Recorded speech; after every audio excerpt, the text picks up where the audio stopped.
Aku terus mengusap perutku yang masih rata. Di sana ada nyawa kecil yang baru tumbuh, benih dari suamiku.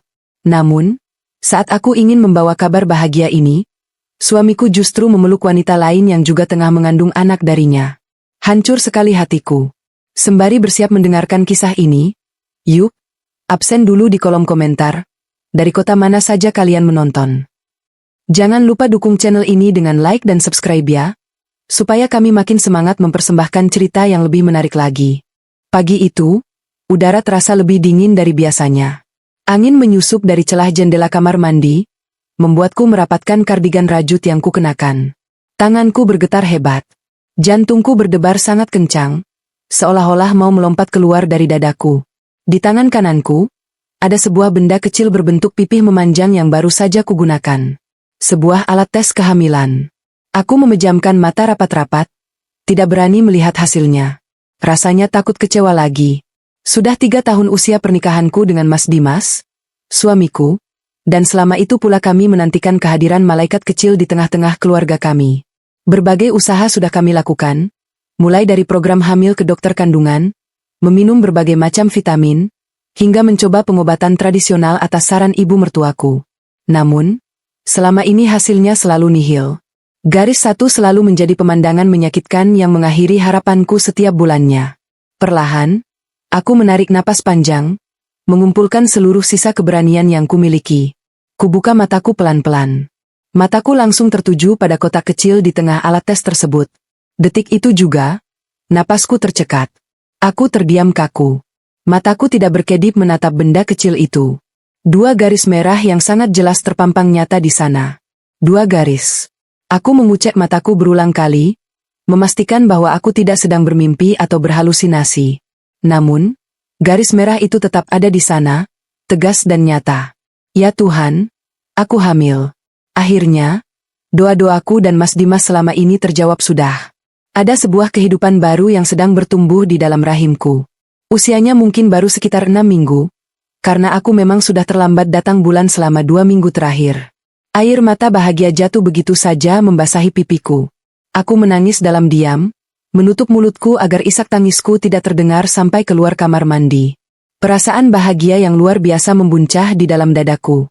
Aku langsung berlutut di lantai kamar mandi yang dingin, mengucapkan rasa syukur yang tak terhingga kepada Sang Pencipta atas anugerah yang sangat indah ini. Terbayang di benakku betapa bahagianya Mas Dimas nanti saat mendengar kabar ini. Selama ini, dia selalu berusaha menenangkanku setiap kali aku menangis karena gagal hamil. Dia selalu bilang, "Sabar ya, sayang. Waktu Tuhan pasti yang paling tepat untuk kita." Dan sekarang, waktu yang tepat itu telah tiba. Aku segera membersihkan diri dan keluar dari kamar mandi dengan langkah yang terasa begitu ringan. Hari ini adalah hari Jumat. Mas Dimas sedang bekerja di kantornya dan biasanya akan pulang jam 6 sore. Aku memutuskan untuk merahasiakan kabar ini sampai dia pulang nanti. Aku ingin memberikan kejutan yang spesial untuknya. Sepanjang hari itu, senyum tidak pernah lepas dari wajahku. Aku menghabiskan waktu dengan membersihkan rumah hingga mengkilap, lalu pergi ke pasar swalayan terdekat untuk membeli bahan makanan. Aku ingin memasak makanan kesukaan suamiku, yaitu rendang daging sapi dan sayur daun singkong. Memasak rendang membutuhkan waktu yang lama dan kesabaran ekstra, tapi hari ini aku melakukannya dengan hati yang sangat riang.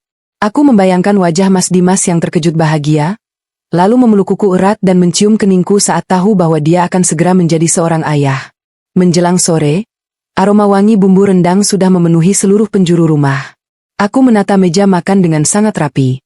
Aku meletakkan sepasang piring, gelas bersih, dan menyalakan sebuah lilin kecil di tengah meja untuk menambah kesan romantis. Alat tes kehamilan bergaris 2 itu kumasukkan ke dalam sebuah kotak perhiasan kecil berbahan bludru warna merah. Aku meletakkannya di dekat piring Mas Dimas. Aku sudah merencanakan semuanya. Saat dia duduk dan akan makan, aku akan memintanya membuka kotak itu terlebih dahulu. Jam menunjukkan pukul 6:30 malam. Suara mesin mobil memasuki halaman rumah membuatku segera merapikan pakaian dan rambutku. Aku berlari kecil ke arah pintu depan dengan senyum mengembang. Pintu terbuka, dan sosok suamiku muncul dari balik pintu. Dia tampak lelah, dasinya sudah dilonggarkan dan jasnya disampirkan di lengan kirinya. "Mas sudah pulang," sapaku riang sambil mencium punggung tangannya, lalu mengambil alih tas kerjanya. Mas Dimas hanya mengangguk pelan. Tidak ada senyum hangat yang biasanya dia berikan. Iya, macet banget di jalan. Aku capek banget, keluhnya dengan nada datar. Aku mencoba memaklumi. Mungkin pekerjaannya di kantor hari ini memang sangat berat. Ya sudah, Mas mandi dulu sana, biar segar. Habis itu kita makan malam. Ya, aku masak makanan kesukaan Mas. Loh, ujarku mencoba mencairkan suasana. Mas Dimas melirik sekilas ke arah ruang makan, lalu kembali menatapku. Aku mandi dulu, ucapnya singkat tanpa mengomentari masakanku. Sikap dinginnya sedikit menggores hatiku, tapi aku segera menepis pikiran negatif. Aku yakin kelelahannya akan sirna seketika saat dia membuka kotak merah di meja makan nanti. Sekitar setengah jam kemudian, Mas Dimas keluar dari kamar dengan pakaian santai. Dia berjalan menuju ruang makan dan duduk di kursinya. Aku duduk di seberangnya, menatapnya dengan dada berdebar-debar. "Masak apa kamu?" tanyanya sambil melihat ke arah piring lauk. "Rendang daging kesukaan Mas," jawabku cepat. "Tapi sebelum Mas makan, aku punya sesuatu untuk Mas. Coba deh Mas buka kotak kecil warna merah di sebelah piring Mas itu." Mas Dimas mengernyitkan dahinya bingung. Dia mengambil kotak bludru itu. "Apa ini? Tumben kasih kado? Bukan ulang tahunku kan?" "Buka saja, Mas. Aku harap Mas suka," kataku sambil tersenyum lebar, menahan napas menunggu reaksinya. Perlahan, Mas Dimas membuka kotak tersebut. Matanya tertuju pada alat tes kehamilan di dalamnya. Aku menunggu ledakan kebahagiaan itu. Aku menunggu dia berteriak kegirangan, atau setidaknya tersenyum lebar dan meneteskan air mata haru seperti yang sering kulihat di video-video kejutan kehamilan. Namun, reaksi suamiku sungguh di luar dugaanku. Sama sekali jauh dari apa yang kubayangkan sepanjang hari ini. Tubuh Mas Dimas tiba-tiba menegang. Matanya membelalak kaget, tapi bukan kaget yang bercampur bahagia. Itu adalah tatapan panik. Wajahnya yang tadi tampak lelah kini berubah menjadi pucat pasi. Dia mematung selama beberapa detik yang terasa seperti selamanya bagiku. Dia menatap alat tes itu, lalu menatap perutku, dan kembali menatap alat tes itu dengan sorot mata yang sulit kuartikan. Ini maksudnya apa, Cynthia?" tanyanya dengan suara bergetar.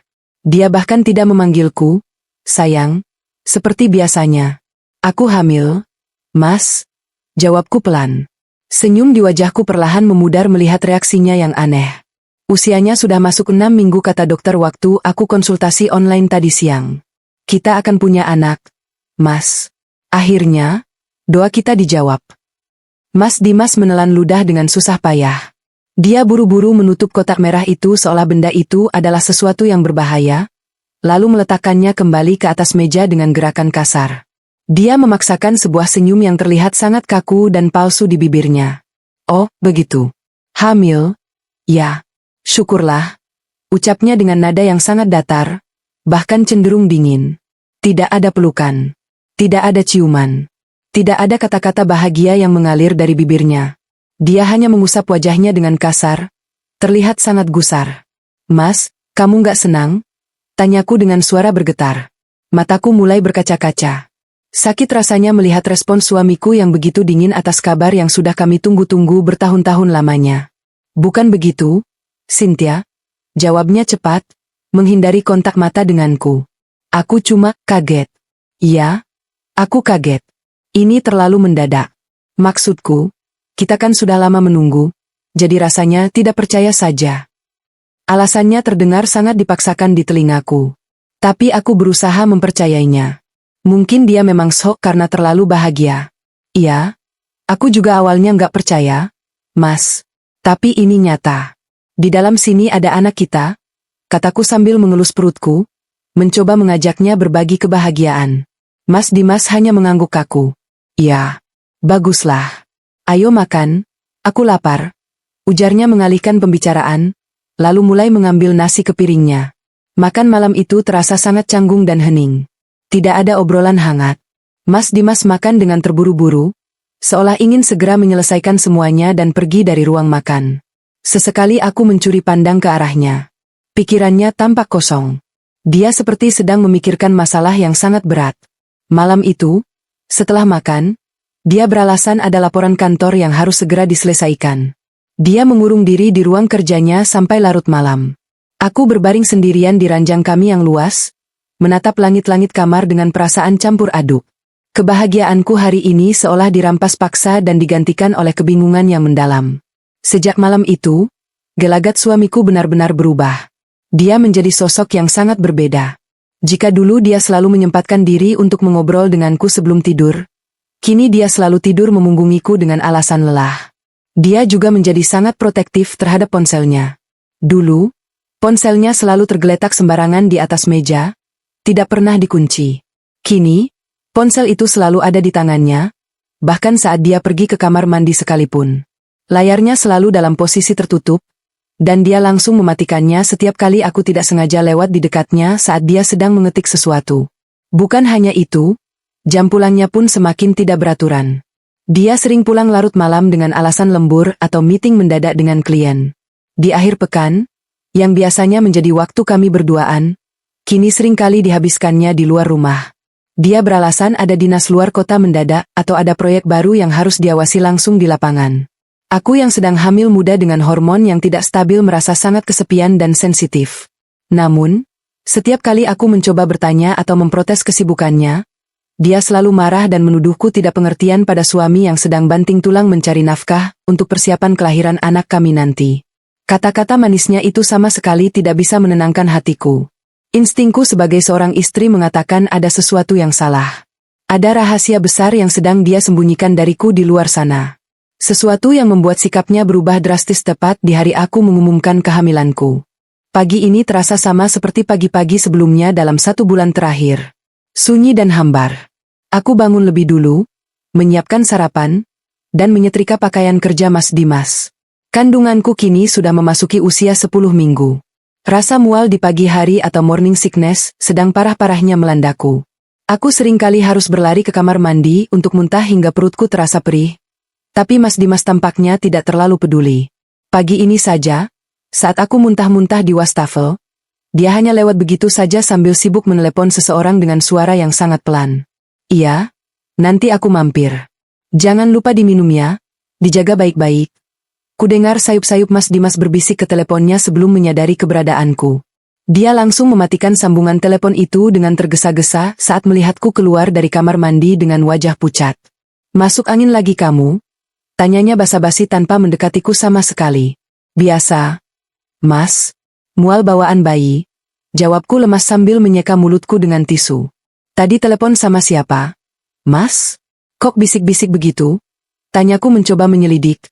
Karena telingaku menangkap nada bicara yang sangat lembut dari mulut suamiku tadi, nada yang sudah lama tidak kudengar saat dia berbicara denganku. Wajah Mas Dimas sedikit menegang, tapi dia dengan cepat menutupinya. Bukan siapa-siapa. Orang kantor, bahas masalah proyek yang di luar kota itu. Biasalah, kliennya agak rewel. Jawabnya dengan nada kesal yang dibuat-buat, lalu bergegas masuk ke kamar mandi tanpa memberiku kesempatan untuk bertanya lebih lanjut. Aku menghela napas panjang. Lagi-lagi alasan pekerjaan. Aku kembali melangkah ke kamar untuk merapikan pakaian kotor Mas Dimas yang menumpuk di keranjang. Saat aku memilah pakaiannya untuk dimasukkan ke dalam mesin cuci, tanganku meraih jas kerja berwarna hitam yang dipakainya 2 hari yang lalu. Aku memeriksa setiap sakunya, takut jika ada barang penting yang tertinggal sebelum dicuci. Di saku bagian dalam jas tersebut, jari-jariku menyentuh sebuah gumpalan kertas kecil. Aku menariknya keluar. Itu adalah sebuah struk belanja dari sebuah apotek ternama dan toko perlengkapan bayi. Keningku berkerut membaca deretan barang yang tertera di kertas itu. Susu ibu hamil rasa vanila 2 kotak, vitamin kalsium khusus ibu hamil, korset kehamilan, dan 1 buah daster menyusui ukuran Excel. Mataku membelalak. Darahku seakan berhenti mengalir sesaat. Susu ibu hamil? Aku tidak suka susu rasa vanila. Aku selalu minum rasa coklat. Dan Mas Dimas tahu betul soal itu karena aku sudah pernah menyuruhnya membelikan untukku bulan lalu. Lalu, korset kehamilan dan daster ukuran Excel? Badanku masih terbilang kecil. Perutku pun belum terlalu buncit. Ukuranku adalah M atau L, bukan Excel. Barang-barang ini untuk siapa? Mengapa suamiku membeli semua ini? Tiba-tiba, sebuah aroma samar tercium dari kerah jas tersebut. Aku mendekatkan hidungku ke kain itu. Aroma parfum bunga yang sangat manis dan feminin. Sangat menyengat. Ini bukan parfum milikku. Aku lebih suka aroma musk atau buah-buahan yang segar. Dan ini juga bukan aroma parfum laki-laki atau wangi pewangi pakaian yang biasa kugunakan di rumah. Ini jelas aroma wanita lain. Tanganku gemetar hebat memegang jas dan struk belanja itu. Kepingan-kepingan kecurigaan yang selama ini berusaha kutekan dalam-dalam kini muncul ke permukaan dan merangkai sebuah pola yang mengerikan di kepalaku. Telepon sembunyi-sembunyi, pulang larut malam, dinas akhir pekan, dan sekarang bukti struk belanja perlengkapan ibu hamil serta wangi parfum wanita. Hatiku menjerit. Perutku melilit menahan rasa mual yang kini bukan disebabkan oleh bayiku, melainkan oleh rasa jijik dan sakit hati. Saat Mas Dimas keluar dari kamar mandi, aku segera menyembunyikan struk itu di dalam saku celanaku. Aku bersikap seolah tidak terjadi apa-apa, tapi rasanya sangat sulit. Aku menyajikan sarapan untuknya dengan tangan yang masih sedikit gemetar. Dia makan dengan lahap, sibuk dengan ponsel di tangan kirinya, tanpa menyadari perubahan raut wajahku. Setelah dia berangkat kerja dengan mobilnya, pertahananku runtuh. Aku menangis sejadi-jadinya di meja makan. Aku merasa sangat bodoh dan hancur. Aku tidak bisa membiarkan hal ini berlarut-larut. Aku butuh kejelasan, aku butuh bukti nyata untuk menepis semua pikiran buruk ini, atau untuk membuktikan kebenaran yang paling pahit sekalipun. Aku meraih ponselku dan segera menelepon satu-satunya orang yang bisa kupercaya saat ini, Maya. Dia adalah sahabatku sejak SMA, orang yang selalu ada di setiap masa sulitku. Halo, Sin? Ada apa pagi-pagi nangis begini? Sapa Maya dari seberang sana dengan nada panik mendengar isak tangisku. Mei, tolong aku. Mei, kataku dengan suara serak. Aku menceritakan semuanya dari awal. Tentang perubahan sikap Mas Dimas sejak aku mengumumkan kehamilan, tentang telepon rahasianya, dan puncaknya tentang struk belanja serta parfum wanita yang baru saja kutemukan pagi ini. Aku mendengar Maya mendesah kasar di ujung telepon. Kurang ajar si Dimas. Aku dari awal memang sudah curiga sama alasan lembur-lemburnya itu. Sin. Teman kerjanya si Dimas itu ada yang kenal sama suamiku, dan suamiku bilang akhir-akhir ini di kantor mereka lagi nggak ada proyek luar kota yang bikin sampai lembur tiap minggu. Pernyataan Maya bagaikan godam yang menghantam kepalaku. Jadi selama ini dia membohongiku tentang pekerjaannya? Terus aku harus gimana sekarang? Mei? Aku nggak berani tanya langsung. Dia pasti marah dan ngelak. Aku butuh bukti nyata, Mei. Aku mau tahu dia pergi kemana sebenarnya selama ini. Kamu tenang dulu, Sin. Ingat kandunganmu, jangan sampai kamu stres berlebihan. Gini saja, hari ini aku nggak ada kerjaan di butik. Aku jemput kamu sekarang. Kita ikutin Dimas sepulang kerja nanti. Kita cari tahu kemana bajingan itu pergi. Kamu siap mental kan? Tawar Maya dengan nada tegas. Aku siap, Mei. Aku harus tahu kebenarannya, demi anakku. Jawabku mantap sambil mengusap air mataku. Aku harus kuat. Aku tidak boleh terlihat lemah sekarang. Sore harinya, tepat pukul 5, mobil Maya sudah terparkir di ujung jalan dekat kantor Mas Dimas. Aku duduk di kursi penumpang di sebelah Maya. Jantungku berdebar kencang saat melihat jam sudah menunjukkan pukul 5:30. Tak lama kemudian, mobil sedan hitam milik suamiku keluar dari gerbang parkir kantor. Maya segera menyalakan mesin dan mengikuti mobil itu dari jarak yang aman agar tidak ketahuan. Jalanan ibu kota sedang macet-macetnya. Perjalanan yang menegangkan itu terasa sangat lambat. Aku terus berdoa di dalam hati, berharap Mas Dimas hanya pergi ke tempat temannya atau pergi untuk urusan bisnis sungguhan. Tapi mobilnya terus melaju melewati jalan-jalan yang tidak kukenal. Dia tidak mengarah ke jalan pulang ke rumah kami, tidak juga mengarah ke kawasan perkantoran klien. Mobil Mas Dimas berbelok memasuki sebuah kawasan perumahan elit di pinggiran kota. Gerbangnya dijaga ketat oleh satpam, tapi karena mobil Mas Dimas memiliki stiker khusus penghuni, dia bisa masuk dengan mudah. Maya harus beralasan ingin mengunjungi seorang kerabat untuk bisa melewati pos penjagaan itu. Kami terus mengikuti dari kejauhan. Mobil Mas Dimas akhirnya berhenti di depan sebuah rumah berlantai 2 yang sangat mewah dengan desain minimalis modern. Pagar hitamnya menjulang tinggi. Maya menghentikan mobilnya beberapa meter dari rumah itu, bersembunyi di balik bayangan pohon besar. Aku menurunkan kaca jendela sedikit. Mataku tidak berkedip menatap ke arah rumah tersebut. Mas Dimas keluar dari mobil. Dia merapikan jasnya sebentar. Tiba-tiba, pintu rumah itu terbuka. Seorang wanita keluar dari dalam rumah menyambutnya. Dia memiliki rambut panjang yang tergerai indah, kulit putih bersih, dan wajah yang sangat cantik. Dia memakai daster rumahan yang terlihat sangat nyaman. Namun, Yang membuat duniaku benar-benar hancur berkeping-keping saat itu bukanlah kecantikannya, melainkan perut wanita itu. Perutnya tampak membuncit jelas di balik dasternya. Dia hamil, jauh lebih besar dari kandunganku. Mas Dimas tersenyum lebar ke arah wanita itu, senyum tulus dan bahagia yang sudah berminggu-minggu tidak kulihat. Suamiku itu berjalan mendekatinya, memeluk wanita itu dengan penuh kasih sayang, lalu menunduk dan mencium perut buncit wanita itu dengan penuh cinta. Wanita itu tertawa riang sambil mengelus rambut Mas Dimas. Adegan yang sangat mesra dan sempurna seperti sebuah keluarga kecil yang bahagia. "Tuan, Sin," gumam Maya di sebelahku, suaranya terdengar tercekat melihat pemandangan itu. Air mataku tumpah tanpa bisa kutahan lagi. Dadaku sesak, rasanya seperti ada ribuan jarum yang ditusukkan tepat ke jantungku. Napasku memburu. Firasatku terbukti benar. Pengkhianatan itu nyata di depan mataku. Suamiku, pria yang sangat kucintai, ayah dari bayi di dalam kandunganku, memiliki kehidupan lain di luar sana bersama wanita yang juga sedang mengandung anaknya. Semua kebohongan, semua alasan kasarnya, semuanya kini terjawab.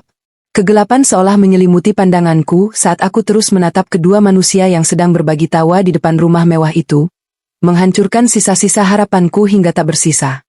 Semalaman aku sama sekali tidak bisa memejamkan mata.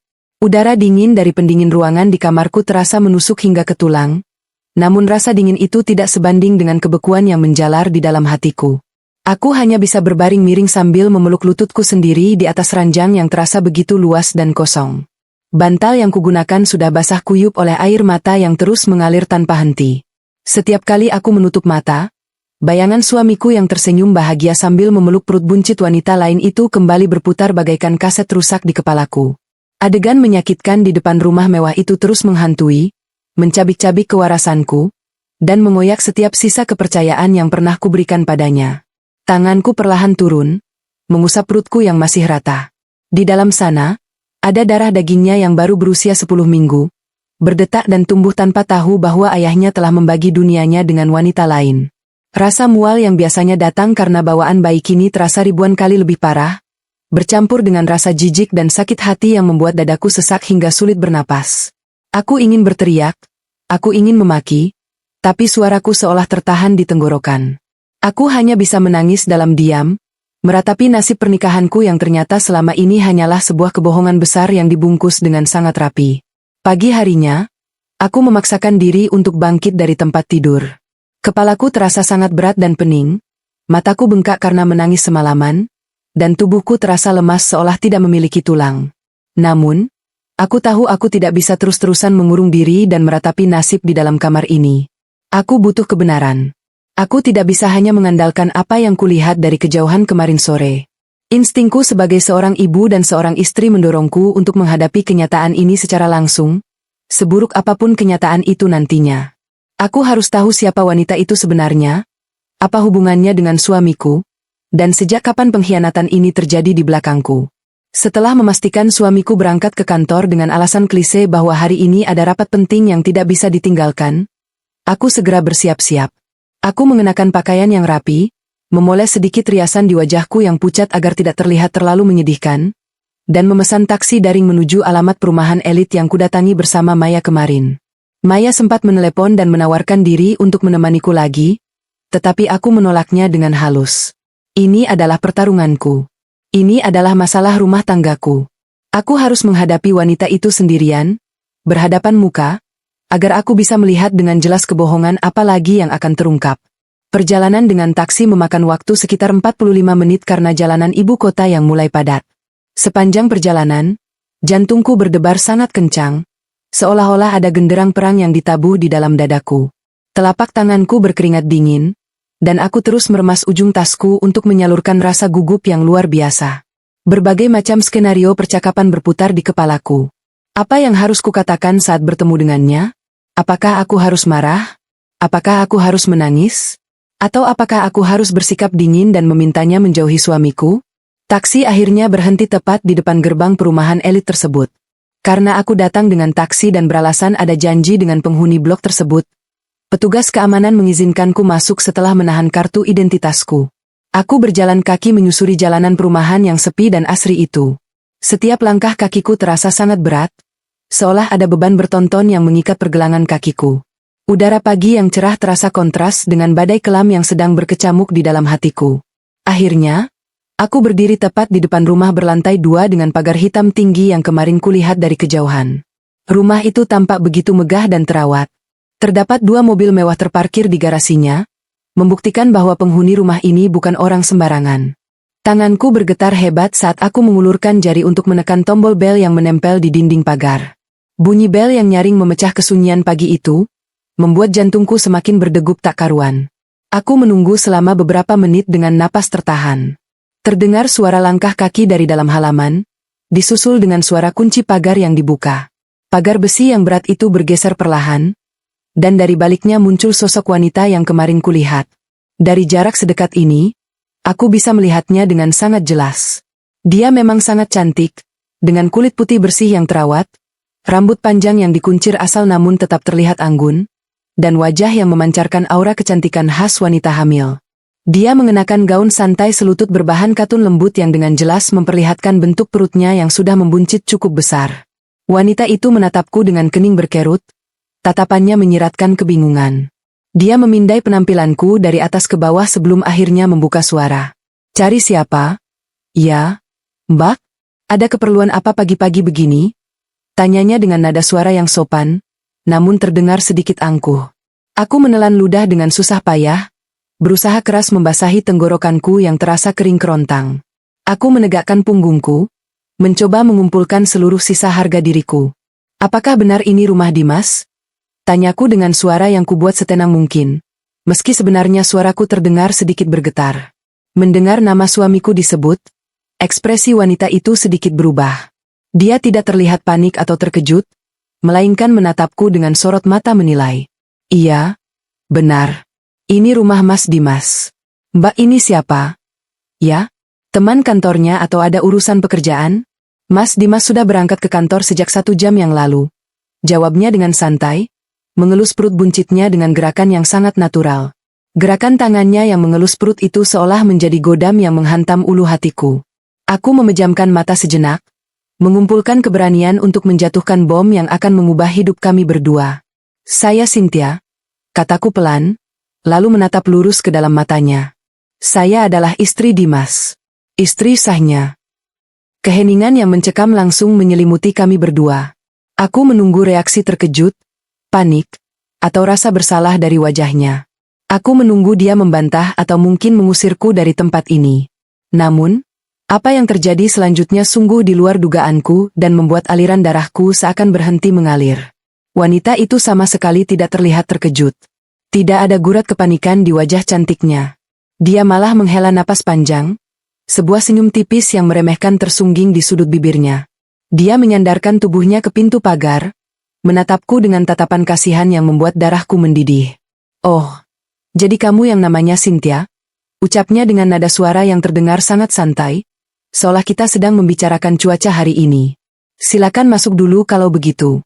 Tidak enak rasanya membicarakan urusan keluarga di depan pagar seperti ini, nanti dilihat tetangga." Wanita itu membuka pagar lebih lebar dan mempersilakanku masuk ke dalam halaman rumahnya. Kakiku melangkah mengikuti arahannya seolah dikendalikan oleh kekuatan tak kasat mata. Aku masih terlalu shock dengan reaksinya yang begitu tenang. Kami masuk ke dalam ruang tamu yang didekorasi dengan sangat mewah dan elegan. Sofa kulit berwarna krem yang empuk, lampu gantung kristal di tengah ruangan, dan karpet tebal yang menutupi lantai. Semua perabotan di ruangan ini bernilai ratusan juta, sesuatu yang belum mampu aku dan suamiku beli untuk rumah kecil kami. "Duduklah," katanya sambil menunjuk ke arah sofa.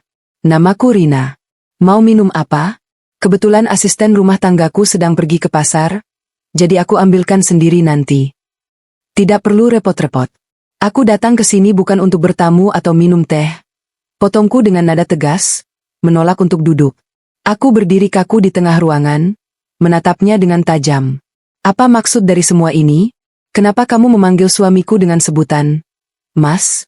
Dan kenapa kamu bersikap seolah-olah kamu yang memiliki rumah ini? Apa hubunganmu dengan suamiku?" Rina ikut berdiri, lalu berjalan perlahan mendekatiku. Senyum meremehkan itu tidak pernah lepas dari wajahnya. "Hubunganku dengan Mas Dimas? Aku rasa kamu sudah bisa menebaknya sendiri dengan melihat perutku ini," Cynthia, jawabnya santai sambil menunjuk perutnya. Aku adalah istri Mas Dimas. Kami sudah menikah siri secara agama beberapa bulan yang lalu. Jadi, secara teknis, aku juga istri sahnya di mata Tuhan.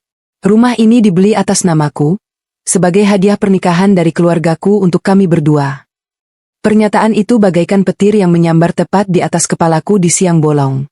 Istri, menikah siri, otakku mencoba memproses rentetan kata-kata menyakitkan itu, tapi rasanya sangat sulit. Suamiku, pria yang berjanji sehidup semati denganku di depan altar, ternyata telah mengucapkan janji suci yang sama kepada wanita lain di belakangku. Menikah siri, suaraku meninggi tanpa bisa ku kendalikan. Air mataku mulai menggenang di pelupuk mata. Bagaimana bisa dia melakukan itu? Kapan kalian menikah? Dan kandunganmu itu? Berapa usia kandunganmu sekarang? Tanyaku dengan suara bergetar, menunjuk perutnya dengan jari yang gemetar hebat. Rina mengusap perutnya dengan penuh kebanggaan, menatapku dengan sorot mata kemenangan. Kandunganku sudah memasuki usia 4 bulan.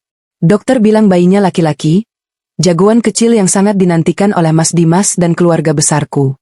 Kami menikah jauh sebelum aku hamil. Tentu saja. Mas Dimas sangat bahagia saat tahu aku mengandung penerus keluarganya. 4 bulan. Usia kandungannya 4 bulan.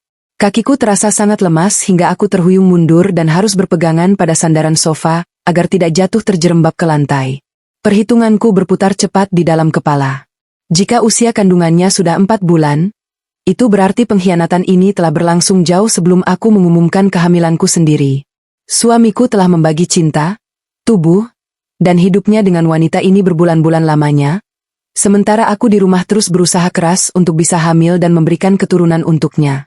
Kini aku mengerti mengapa sikapnya sangat dingin saat aku menunjukkan alat tes kehamilan bergaris 2 waktu itu. Dia bukannya kaget karena bahagia, dia panik karena rencananya berantakan. Dia sudah memiliki kehidupan baru, calon anak baru dari wanita lain yang jauh lebih kaya dariku, dan kehamilanku tiba-tiba muncul sebagai batu sandungan yang tidak pernah dia harapkan.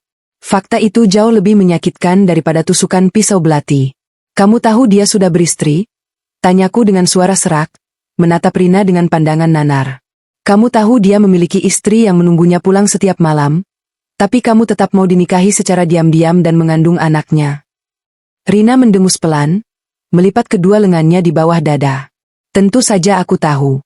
Mas Dimas selalu menceritakan semuanya tentang pernikahan kalian yang membosankan itu. Dia bilang dia sudah tidak bahagia bersamamu. Kalian terus bertengkar soal anak, dan dia merasa sangat tertekan dengan tuntutan ibu mertuamu. Lagi pula, aku adalah mantan kekasihnya jauh sebelum dia mengenalmu. Kami berpisah dulu karena kesalahpahaman. Saat kami bertemu lagi, benih cinta itu masih ada. Aku bisa memberikan apa yang tidak bisa kamu berikan padanya, Cynthia. Kedudukan, kekayaan, dan seorang anak laki-laki. Setiap kata yang keluar dari mulut Rina bagaikan racun yang perlahan membunuhku dari dalam. Kesombongannya, kebanggaannya sebagai perebut suami orang, dan fakta bahwa suamiku sendiri yang telah menjelek-jelekan pernikahan kami di depan wanita ini membuatku merasa sangat terhina. Harga diriku diinjak-injak hingga rata dengan tanah. Aku tidak sanggup lagi berada di ruangan itu lebih lama. Udara di sekitarku terasa mencekik. Aku merasa muak melihat wajah cantiknya yang penuh dengan kesombongan. Aku merasa jijik membayangkan suamiku menyentuhnya dan membisikkan kata-kata cinta yang sama seperti yang dia ucapkan padaku. Tanpa mengucapkan sepatah kata pun lagi, aku membalikkan badan dan berlari keluar dari rumah itu secepat yang kubisa. Rina memanggil namaku dari ambang pintu, tapi aku tidak peduli. Aku terus berlari melewati halaman rumahnya, mendorong pintu pagar besi dengan kasar, dan berlari menyusuri jalanan perumahan elit itu dengan air mata yang mengalir deras membasahi wajahku. Aku menangis terisak-isak, tidak peduli dengan tatapan heran dari beberapa petugas kebersihan yang sedang menyapu jalan. Hatiku hancur lebur berkeping-keping. Dunia yang selama ini kubangun bersama suamiku dengan penuh cinta dan harapan ternyata hanyalah sebuah ilusi yang memuakkan. Dan rasa sakit dari pengkhianatan ini adalah kenyataan paling pahit yang harus kutelan sendirian. Langkah kakiku terasa seperti diseret ketika aku akhirnya tiba kembali di rumah kami. Rumah yang selama 3 tahun ini menjadi saksi bisu kebersamaan kami, kini terasa sangat asing dan menakutkan. Setiap sudut ruangan, setiap perabotan, bahkan aroma khas rumah ini seolah mengejek kebodohanku. Foto pernikahan kami yang terpampang besar di dinding ruang keluarga seakan tersenyum sinis menertawakan penderitaanku. Pria tampan yang memelukku erat dalam foto itu, pria yang berjanji akan menjagaku seumur hidup, ternyata adalah monster yang telah menikamku dari belakang dengan sangat kejam. Sisa hari itu kuhabiskan dengan duduk termangu di kursi ruang makan. Pikiranku kosong, namun hatiku terasa penuh oleh amarah, kecewa, dan kesedihan yang menggunung. Aku tidak menangis lagi. Air mataku rasanya sudah mengering habis di perjalanan pulang tadi. Yang tersisa kini hanyalah tekad yang mengeras seperti batu karang. Aku tidak akan membiarkan diriku dihancurkan begitu saja. Demi anak yang sedang tumbuh di dalam rahimku, aku harus kuat. Aku harus meminta penjelasan dari pria bajingan itu, dan aku harus memastikan dia tahu bahwa aku tidak sebodoh yang dia kira. Perlahan, aku bangkit dari kursi dan mulai mempersiapkan panggung untuk konfrontasi malam ini. Aku tidak memasak makan malam seperti biasanya. Dapur kubiarkan bersih dan dingin. Sebagai gantinya, aku membersihkan meja makan dari segala macam taplak dan hiasan. Di tengah meja kaca yang kosong itu, aku meletakkan bukti-bukti pengkhianatannya. Struk belanja perlengkapan ibu hamil dari apotek, yang dengan jelas memperlihatkan tanggal pembelian dan barang-barang yang dibelinya untuk Rina. Di sebelahnya, aku meletakkan alat tes kehamilanku sendiri, benda kecil dengan 2 garis merah yang seharusnya menjadi sumber kebahagiaan, namun kini terasa seperti bom waktu yang siap meledak. Aku juga meletakkan selembar kertas kecil di mana aku menuliskan alamat rumah mewah Rina dengan spidol hitam tebal. Setelah semua bukti tertata rapi di atas meja, aku duduk kembali di kursi, melipat kedua tanganku di atas meja, dan menunggu. Menunggu adalah siksaan psikologis yang paling kejam. Setiap detik yang berlalu terasa seperti pukulan palu di kepalaku. Jarum jam di dinding terus berdetak lambat, menggema di ruangan yang sunyi senyap. Pukul 5 sore, pukul 6 sore, pukul 7 malam. Suamiku belum juga pulang. Perutku mulai terasa melilit karena aku belum makan apapun sejak pagi, ditambah lagi dengan rasa mual bawaan kehamilan yang kembali menyerang. Namun, aku menahan rasa sakit itu. Amarah memberiku tenaga yang entah dari mana asalnya. Tepat pukul 7:30 malam, suara mesin mobil akhirnya terdengar memasuki halaman garasi. Aku menarik napas panjang, menegakkan punggungku, dan mengeraskan rahangku. Aku menatap lurus ke arah pintu depan dengan tatapan tajam bak elang yang siap menerkam mangsanya. Pintu terbuka, dan suamiku melangkah masuk. Dia tampak berantakan, jasnya disampirkan di bahu, dan dasinya sudah dilepas. Wajahnya terlihat lelah, sebuah kepalsuan yang selama ini selalu berhasil mengelabuiku. "Cynthia, aku pulang," sapanya dengan suara serak sambil menutup pintu. Dia tidak langsung melihat ke arahku yang duduk di ruang makan yang minim cahaya. Dia berjalan menuju dapur untuk mengambil minum. "Kamu nggak masak malam ini?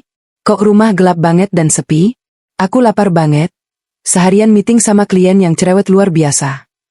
Suaranya yang terdengar biasa saja, tanpa rasa bersalah sedikit pun, membuat darahku mendidih hingga ke ubun-ubun. Kepalsuan ini benar-benar membuatku mual. "Makan malammu tidak ada di dapur," ucapku dingin, suaraku memecah kesunyian ruangan dengan sangat tajam. "Makan malammu ada di atas meja ini. Kemarilah dan lihat sendiri."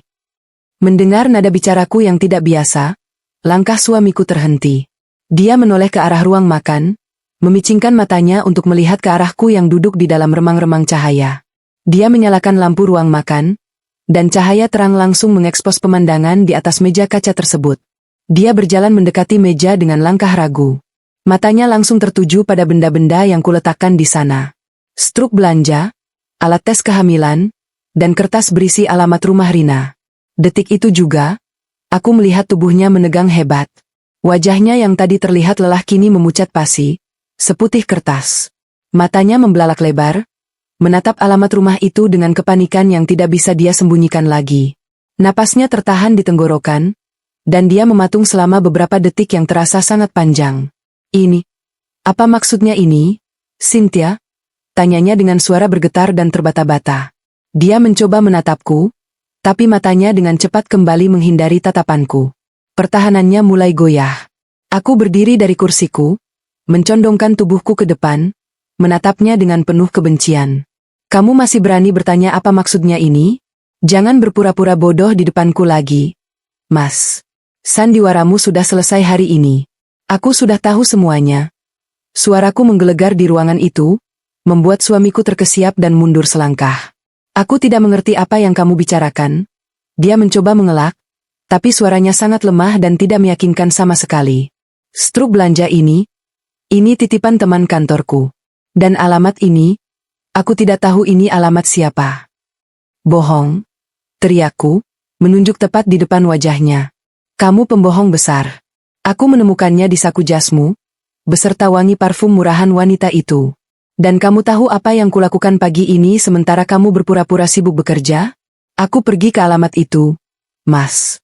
Aku mendatangi rumah mewah itu. Wajah suamiku kini benar-benar kehilangan warna. Dia menelan ludah dengan susah payah, keringat dingin mulai bercucuran di pelipisnya. Aku bertemu dengannya.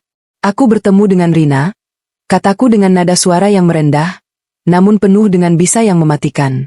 Dia menyambutku dengan perutnya yang sudah buncit 4 bulan. Dia mengatakan kepadaku dengan sangat bangga bahwa dia adalah istri sirimu. Istri sahmu yang sedang mengandung penerus keluargamu. Sekarang katakan padaku, apakah aku sedang berhalusinasi? Apakah semua ini hanya karanganku saja?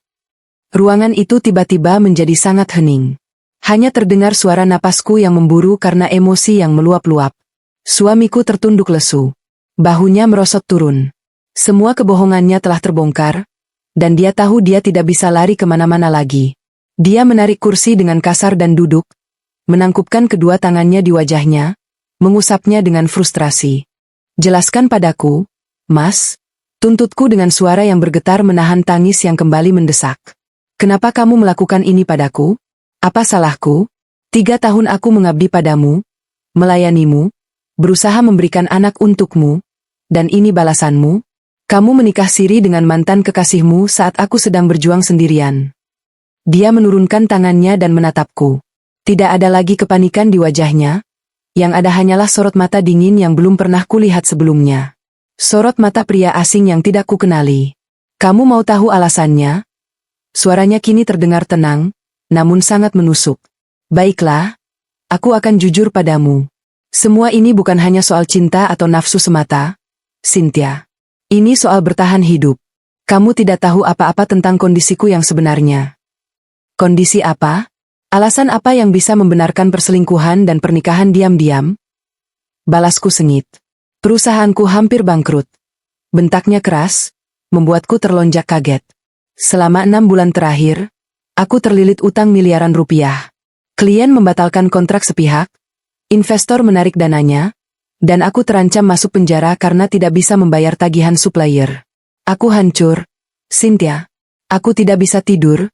Aku hampir gila memikirkan bagaimana caranya menyelamatkan perusahaanku dari kebangkrutan. Dia berdiri dari kursinya, berjalan mondar-mandir dengan gelisah. Aku tidak memberitahumu karena kamu terlalu sibuk menangisi kegagalan program hamilmu. Kamu terlalu fokus pada urusan rumah tangga, hingga kamu tidak pernah peduli dengan beban berat yang kupikul di luar sana. Saat aku berada di titik terendah, Rina datang. Dia tahu masalahku dari teman lamaku. Keluarganya sangat kaya raya, mereka memiliki koneksi yang luas. Suamiku berhenti melangkah dan menatapku tajam. Keluarganya menawarkan bantuan dana segar untuk menyelamatkan perusahaanku. Mereka melunasi semua utangku dan memberikan proyek-proyek besar yang menguntungkan. Tapi tentu saja, bantuan sebesar itu tidak datang secara cuma-cuma. Ada syarat yang harus kupenuhi. Dan syaratnya adalah menikahinya. Tebakku dengan suara tercekat, merasa jijik dengan transaksi kotor ini. Iya, jawabnya tanpa ragu sedikit pun. Syaratnya adalah aku harus menikahi Rina. Keluarga mereka ingin memastikan bahwa uang mereka jatuh ke tangan orang yang memiliki ikatan keluarga, bukan orang asing. Dan Rina, dia memang masih mencintaiku. Jadi aku menyetujuinya. Aku menikah siri dengannya agar perusahaanku selamat, agar aku tidak masuk penjara, dan agar aku tetap memiliki masa depan yang cerah. Aku menatapnya dengan tatapan tidak percaya. Kamu menjual dirimu demi uang? Kamu mengorbankan pernikahan suci kita hanya demi menyelamatkan perusahaanmu? Lalu bagaimana denganku? Mas, bagaimana dengan istri sahmu ini? Aku berencana menyelesaikannya secara baik-baik denganmu, katanya dengan nada dingin yang mengiris hatiku. Rina dan keluarganya tidak tahu kalau aku sudah beristri. Aku mengaku pada mereka bahwa aku masih lajang. Rencanaku adalah, Setelah keuangan perusahaanku benar-benar stabil, aku akan menceraikanmu secara diam-diam. Aku akan memberikanmu uang pesangon yang cukup agar kamu bisa hidup nyaman, dan aku akan memulai hidup baru bersama Rina dan keluarga besarnya. Kata-katanya sungguh tidak masuk akal. Begitu kejam, begitu terencana, dan begitu tidak berperasaan.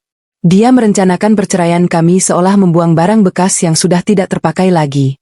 Lalu bagaimana dengan anak ini? Tanyaku sambil mengelus perutku, air mata akhirnya mengalir turun membasahi pipiku. Bagaimana dengan anak yang sedang kukandung ini? Darah dagingmu sendiri. Mendengar pertanyaanku tentang bayi kami, ekspresi wajah suamiku berubah menjadi sangat keras dan kejam. Kata-kata yang keluar dari mulutnya setelah itu adalah pukulan paling mematikan yang menghancurkan seluruh sisa kewarasanku. Anak di kandungan Rina adalah pewaris yang diakui oleh keluargaku dan masa depanku terjamin bersamanya. Ucapnya dengan suara sedingin es, tanpa ada sedikit pun rasa kasih sayang di matanya. Kehamilanmu saat ini justru merusak semua rencanaku. Kamu seharusnya tidak hamil, Cynthia. Kehamilanmu membuat segalanya menjadi rumit. Jika Rina atau keluarganya tahu tentang kehamilan ini, mereka bisa menarik semua dana investasinya dan aku akan hancur lebur. Anak yang ada di kandunganmu itu, hanyalah beban yang akan menghancurkan hidupku. Aku terdiam kaku. Napasku terhenti. Udara di sekitarku seakan tersedot habis. Pria di hadapanku ini bukanlah suamiku. Dia adalah iblis yang menjelma menjadi manusia. Dia menolak anaknya sendiri yang masih berupa janin demi harta kekayaan dan ambisinya. Dia menganggap buah hati kami yang sudah lama dinantikan sebagai perusak rencananya. Dalam keheningan yang menyakitkan itu, aku menyadari satu hal dengan sangat jelas.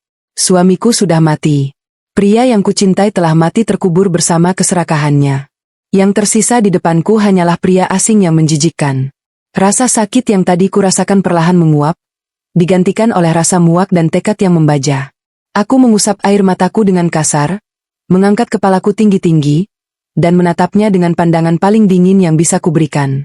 Malam ini, aku tahu apa yang harus kulakukan selanjutnya demi melindungi malaikat kecil di dalam rahimku dari monster tak berhati ini. Keheningan yang menyayat hati memenuhi seluruh penjuru ruang makan itu. Udara di sekitarku terasa mendadak hilang, tersedot habis oleh kalimat paling kejam yang pernah meluncur dari bibir suamiku.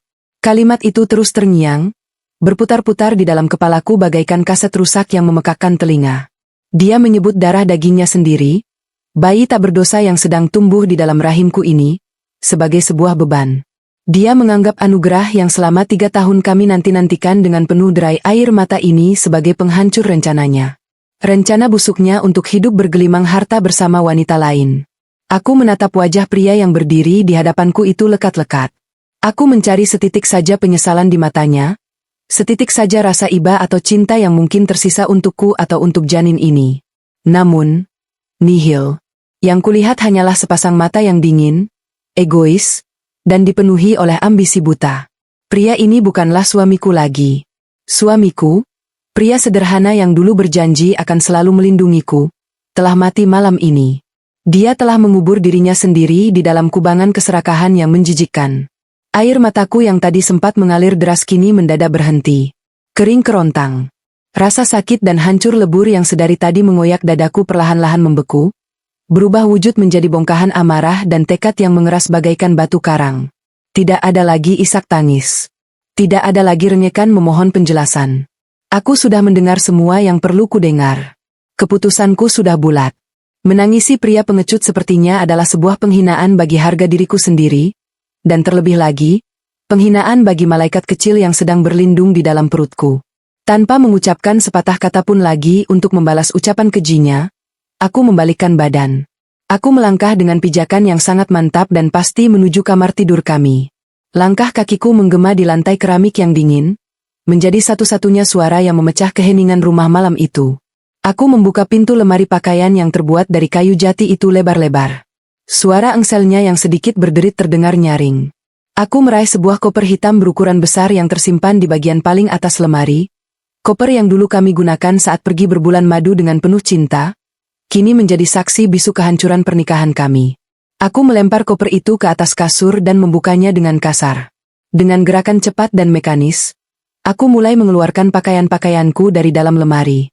Aku hanya mengambil pakaian sehari-hari yang kubeli dengan uangku sendiri, atau yang sudah kumiliki sejak sebelum menikah.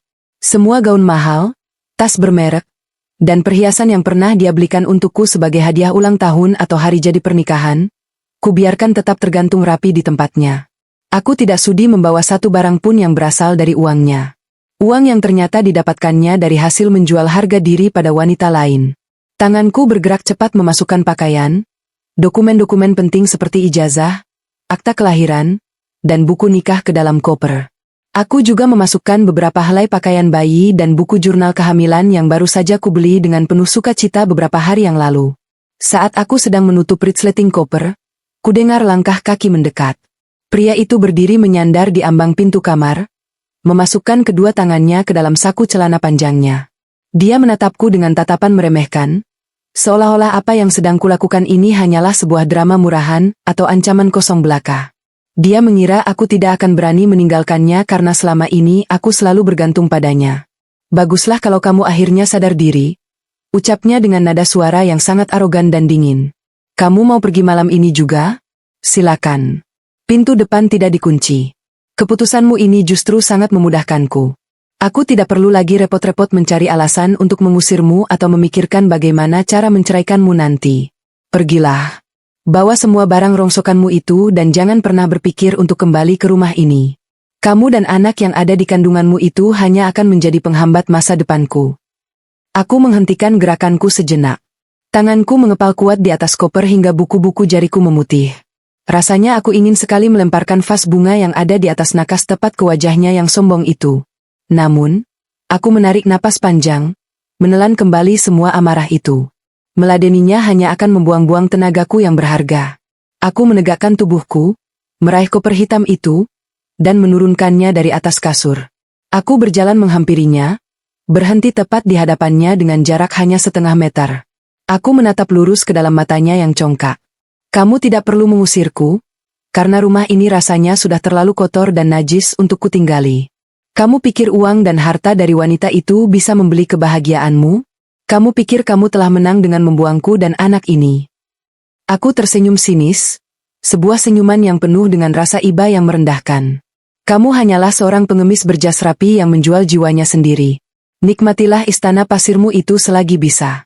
Karena aku pastikan, suatu hari nanti, kamu akan menangis memohon untuk bisa kembali ke detik ini. Dan saat hari itu tiba, aku dan anakku sudah berada jauh di tempat yang tidak akan pernah bisa kamu sentuh. Setelah mengucapkan kalimat itu, aku mengangkat tangan kiriku.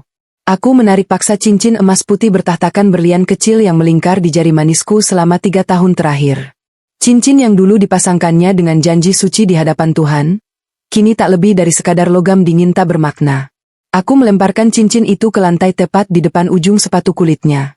Suara dentingan cincin yang membentur lantai keramik terdengar begitu nyaring, menjadi simbol putusnya segala ikatan di antara kami. Aku melangkah melewatinya begitu saja, menarik koperku yang beroda melintasi ruang tengah, melewati ruang makan tempat bukti-bukti pengkhianatannya masih tergeletak di atas meja, dan membuka pintu depan lebar-lebar. Angin malam yang dingin langsung menerpa wajahku, namun entah mengapa, udara di luar terasa jauh lebih segar dan melegakan daripada udara di dalam rumah megah yang terasa mencekik itu. Aku melangkah keluar, menutup pintu rumah itu dengan suara bantingan yang keras tanpa menoleh ke belakang lagi. Di luar pagar, aku memesan taksi daring melalui ponselku. Beruntung, tidak butuh waktu lama hingga sebuah mobil berhenti di depanku. Sopir taksi itu sempat menatapku dengan pandangan bingung dan prihatin melihat seorang wanita berdiri sendirian di pinggir jalan pada malam buta dengan membawa koper besar. Namun dia cukup sopan untuk tidak banyak bertanya. Dia membantuku memasukkan koper ke dalam bagasi, lalu aku masuk ke kursi penumpang di belakang. Ke alamat ini ya, Pak, kataku dengan suara yang serak, menyebutkan alamat rumah orang tuaku yang berada di sisi lain kota. Sopir taksi itu mengangguk dan mulai melajukan kendaraannya menembus jalanan ibu kota yang mulai sepi. Di dalam taksi yang remang-remang, aku menyandarkan kepalaku ke kaca jendela yang dingin. Memperhatikan lampu-lampu jalanan dan gedung-gedung bertingkat yang berlalu dengan cepat. Tanganku tanpa sadar bergerak mengelus perutku yang masih rata. Di tengah segala kehancuran dan badai yang memporak-porandakan hidupku malam ini, ada satu cahaya kecil yang terus memberiku kekuatan. Maafkan ibu ya, nak, bisikku pelan, nyaris tak terdengar, hanya ditujukan untuk janin di dalam rahimku.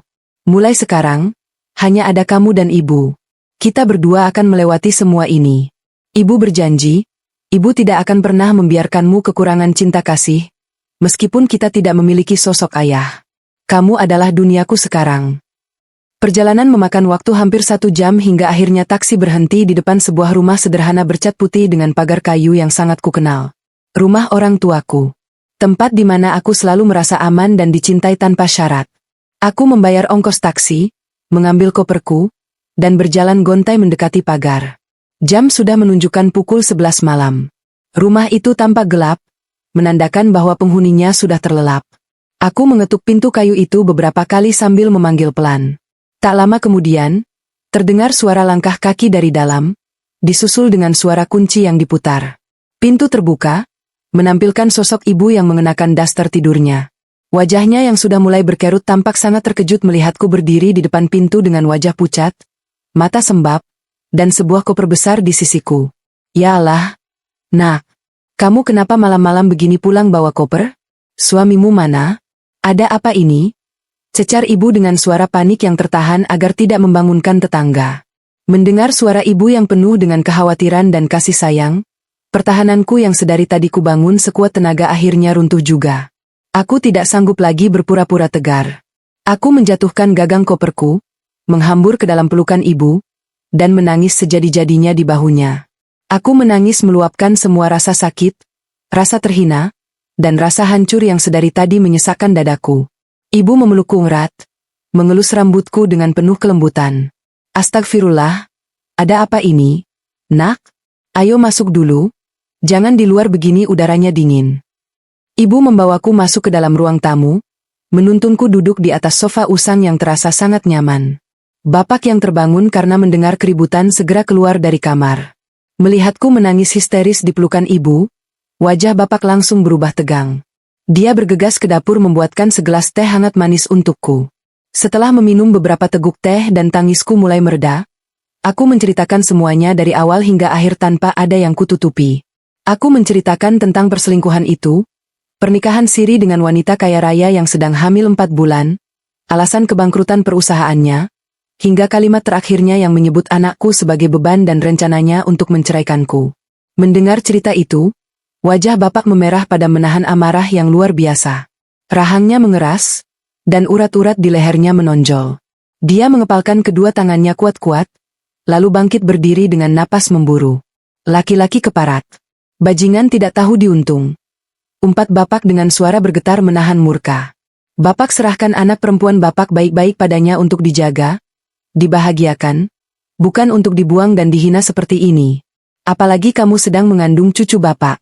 Biar bapak datangi rumahnya malam ini juga, bapak akan hajar wajah kesombongannya itu sampai hancur. Bapak sudah bersiap melangkah menuju pintu, namun aku segera menahan lengannya. Aku menggelengkan kepalaku kuat-kuat. Jangan, Pak. Jangan kotori tangan bapak untuk memukul pria hina sepertinya.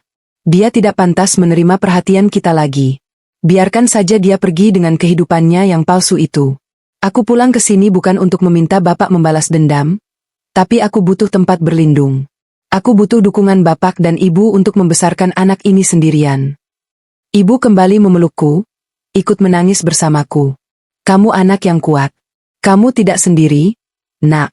Ada ibu dan bapak di sini. Anak di dalam kandunganmu ini adalah cucu kami, darah daging kami. Kami akan merawat dan membesarkannya bersamamu dengan penuh kasih sayang. Biarkan laki-laki itu menerima balasan dari perbuatannya sendiri suatu hari nanti. Malam itu, tidur di kamar masa kecilku dengan memeluk guling yang sudah kusam, aku merasa jauh lebih tenang. Aku tahu jalan di depanku tidak akan mudah. Menjadi seorang janda yang sedang hamil muda di mata masyarakat tentu akan membawa banyak tantangan dan gunjingan. Namun, dukungan penuh dari kedua orang tuaku memberiku kekuatan yang luar biasa. Hari-hari berikutnya berlalu dengan cepat. Aku menata kembali puing-puing kehidupanku yang sempat hancur. Aku memfokuskan seluruh perhatianku pada kesehatan kandunganku. Masa-masa morning sickness yang berat perlahan mulai mereda seiring bertambahnya usia kehamilan. Setiap kali aku merasakan kedutan kecil di perutku, yang merupakan tanda gerakan pertama bayiku, semangat hidupku semakin menyala terang. Dia adalah sumber kekuatanku yang tidak terbatas. 1 bulan setelah malam pengusiran itu, dengan diantar oleh bapak, aku mendatangi pengadilan agama. Aku tidak sudi menunggu pria itu yang menjatuhkan talak, atau mengurus surat cerai seperti yang dia rencanakan. Aku yang mengambil kendali penuh atas hidupku. Aku menyewa seorang pengacara dengan tabunganku yang tersisa dan secara resmi mengajukan gugatan cerai atas dasar perselingkuhan dan penelantaran. Proses persidangan berjalan dengan sangat cepat dan lancar tanpa hambatan yang berarti. Pria itu tidak pernah sekalipun menampakkan batang hidungnya di ruang sidang. Dia hanya mengirimkan pengacaranya untuk menyetujui semua tuntutanku tanpa perlawanan, seolah-olah dia memang sangat ingin segera menyingkirkanku dari catatan sipilnya agar dia bisa hidup tenang dengan istri barunya. Saat hakim mengetukkan palu sebanyak 3 kali dan menyatakan bahwa pernikahan kami resmi berakhir, aku tidak meneteskan air mata kesedihan sedikit pun. Aku justru menghela napas lega yang sangat panjang. Beban berat yang selama ini mengikat kakiku telah terlepas sepenuhnya. Aku kini adalah wanita merdeka. Tidak ingin terus-terusan menjadi beban bagi orang tuaku, aku memutuskan untuk kembali membangun karirku. Sebelum menikah, aku memiliki bakat memasak dan pernah menjalankan usaha catering kecil-kecilan. Aku menggunakan sisa tabungan dan sedikit pinjaman modal dari bapak untuk membuka usaha kuliner rumahan secara dalam jaringan atau online. Aku membuat berbagai macam kue kering, aneka roti, dan makanan berat dalam bentuk box. Aku memasarkannya melalui media sosial dengan rajin mengunggah foto-foto yang menarik. Tuhan memang maha adil. Di saat satu pintu rezeki ditutup dengan kejam, dia membuka lebar-lebar pintu rezeki yang lain dari arah yang tidak terduga. Usaha catering onlineku berkembang dengan sangat pesat. Pesanan mengalir deras setiap harinya, mulai dari tetangga sekitar, pesanan untuk acara ulang tahun, hingga pesanan rutin dari beberapa kantor di pusat kota. Aku bekerja keras dari pagi hingga sore hari dibantu oleh ibu. Bau wangi mentega dan panggangan roti yang memenuhi rumah menggantikan aroma air mata dan kesedihan di masa lalu. Aku mendapatkan penghasilanku sendiri yang jumlahnya jauh lebih besar dari uang belanja yang dulu pernah diberikan oleh mantan suamiku. Bulan demi bulan berganti. Perutku kini sudah membuncit besar, menandakan bahwa malaikat kecilku tumbuh dengan sangat sehat di dalam sana. Wajahku kembali merona kemerahan, tubuhku lebih berisi, dan senyum tulus tidak pernah lepas dari bibirku. Aku sibuk menyiapkan kamar bayi yang kudedikasikan di sebelah kamarku, membeli perlengkapan bayi yang lucu-lucu dengan uang hasil keringatku sendiri. Aku tidak pernah lagi memikirkan pria masa laluku itu. Aku telah mengubur namanya dalam-dalam. Namun, aku lupa satu hal. Aku lupa bahwa hukum tabur tuai selalu berlaku di alam semesta ini. Dan ketika karma itu datang menjemput pemiliknya, dia datang dengan cara yang paling brutal dan tidak terduga, membuktikan bahwa keadilan semesta tidak akan pernah salah alamat. Sinar matahari pagi yang hangat menyusup masuk melalui celah gorden kamarku, menyinari sebagian wajahku yang tengah terlelap. Aku menggeliat pelan, merasakan tubuhku yang kini terasa jauh lebih berat dari biasanya. Usia kandunganku sudah memasuki bulan ke-7. Perutku sudah membuncit besar, memaksaku untuk selalu tidur dengan posisi miring dan disangga oleh beberapa bantal agar tulang punggungku tidak terlalu sakit. Pagi ini, sebuah tendangan keras yang sangat bertenaga dari dalam perut membangunkanku sepenuhnya. Aku tersenyum lebar sambil mengusap perutku yang bergerak-gerak. Selamat pagi, jagoan ibu. Sudah bangun rupanya. Ya? Aktif sekali hari ini, bisikku penuh kasih sayang. Memiliki rutinitas menyapa bayiku setiap pagi adalah sebuah kebahagiaan yang tidak bisa ditukar dengan harta sebanyak apapun di dunia ini. Kehidupanku kini terasa sangat damai dan sempurna. Usaha catering kue depankan dengan sistem pre-order, sehingga aku bisa membatasi jumlah pesanan agar tidak terlalu kelelahan mengingat kondisi perutku yang semakin membesar. Ekonomi keluargaku sangat stabil, bahkan berlebih. Aku sudah menyiapkan semua kebutuhan persalinan dan perlengkapan bayi dengan sangat lengkap. Orang tuaku selalu memanjakanku dengan perhatian dan makanan-makanan bergizi. Kehidupan tanpa bayang-bayang masa lalu yang kelam ternyata jauh lebih indah dari yang pernah kubayangkan. Hari ini adalah hari Selasa yang cerah. Setelah mandi dan sarapan bubur ayam buatan ibu, aku duduk santai di ruang keluarga sambil melipat beberapa helai pakaian bayi berukuran sangat kecil yang baru saja dicuci dan disetrika. Wangi khas bedak dan pelembut pakaian bayi menyerbak di udara, membuat perasaanku sangat tenang. Namun, ketenangan pagi itu mendadak pecah oleh suara ketukan pintu yang sangat keras dan bertubi-tubi dari luar, disusul dengan suara teriakan seseorang memanggil namaku. Buka pintunya. Buka pintunya cepat. Itu suara Maya, sahabat karibku. Nada suaranya terdengar sangat panik, tergesa-gesa, dan kehabisan napas, seolah-olah dia sedang dikejar oleh segerombolan anjing buas. Aku segera meletakkan pakaian bayi itu dan berjalan agak tertatih menuju pintu depan. Saat pintu terbuka, Maya langsung menerobos masuk tanpa permisi. Wajahnya merah padam, napasnya memburu naik turun, dan rambutnya sedikit berantakan. Ada apa? Mei, pagi-pagi sudah heboh begini. Minum dulu sana, napasmu sampai mau putus begitu, tegurku sambil menutup pintu kembali. Maya menggelengkan kepalanya dengan kuat. Dia tidak mempedulikan tawaranku untuk minum. Dia langsung menarik lenganku dengan tidak sabar dan membawaku menuju ruang keluarga. Dia menyambar remote televisi yang tergeletak di atas meja dan langsung menekan tombol daya. Kamu tidak akan percaya apa yang terjadi hari ini. Kamu harus lihat berita di TV sekarang juga. Ini gila, ini benar-benar gila. Seru Maya dengan mata terbelalak lebar, menunjuk ke arah layar televisi yang mulai menyala. Aku mengernyitkan dahi, merasa bingung sekaligus penasaran dengan sikap Maya yang sangat berlebihan ini. Aku mengalihkan pandanganku ke layar televisi yang kini menampilkan siaran berita dari salah satu stasiun televisi berita nasional terkemuka. Di layar itu, tertulis sebuah tajuk berita kilat dengan huruf kapital berwarna merah menyala yang bergerak-gerak di bagian bawah layar. Operasi tangkap tangan KPK. Konglomerat properti raksasa terjerat kasus korupsi mega proyek dan pencucian uang triliunan rupiah. Seluruh aset disita negara. Jantungku berdegup sedikit lebih kencang saat melihat wajah pria parubaya yang menjadi fokus utama berita tersebut. Pria itu tampak sangat berantakan, mengenakan rompi tahanan berwarna oranye terang, dengan kedua tangan yang diborgol dan ditutupi oleh sebuah jaket. Dia berjalan menunduk di tengah kerumunan wartawan yang saling berebut mengambil foto dan melontarkan pertanyaan tajam. Wajah pria itu sangat familiar bagiku, meskipun aku belum pernah bertemu langsung dengannya. Aku pernah melihat foto pria itu di majalah bisnis sebagai salah satu orang terkaya di negeri ini. Dia adalah ayah dari Rina, mantan mertua siri dari mantan suamiku. Ini ayahnya wanita itu kan? Tanyaku terbata, masih mencoba mencerna informasi yang disajikan oleh pembaca berita di televisi. Pembaca berita itu sedang menjelaskan detail kasus korupsi yang sangat masif, melibatkan suap kepada para pejabat tinggi, penggelapan dana proyek infrastruktur negara, dan pencucian uang berskala internasional yang dilakukan oleh perusahaan milik ayah Rina selama bertahun-tahun. Maya mengangguk dengan penuh semangat, wajahnya menyiratkan sebuah kemenangan yang absolut. Iya. Itu ayah mertuanya si bajingan mantan suamimu itu. Dan kamu tahu apa bagian paling serunya? Kamu dengarkan baik-baik apa kata reporternya. Aku kembali memfokuskan pendengaranku pada suara televisi. Reporter yang melaporkan langsung dari gedung KPK itu melanjutkan laporannya. Pihak berwajib tidak hanya menangkap tersangka utama, namun juga telah melakukan penyitaan dan pembekuan secara paksa terhadap seluruh aset, properti, dan rekening bank yang terafiliasi dengan tersangka. Hal ini termasuk puluhan perusahaan rintisan dan perusahaan kontraktor berskala menengah yang terbukti menerima suntikan dana kotor hasil pencucian uang tersebut. Salah satu perusahaan yang hari ini resmi disegel dan diambil alih oleh negara adalah PT Bangun Persada, yang diketahui dipimpin oleh menantu tersangka. Napas tercekat di tenggorokan saat mendengar nama perusahaan itu disebutkan dengan jelas di televisi nasional.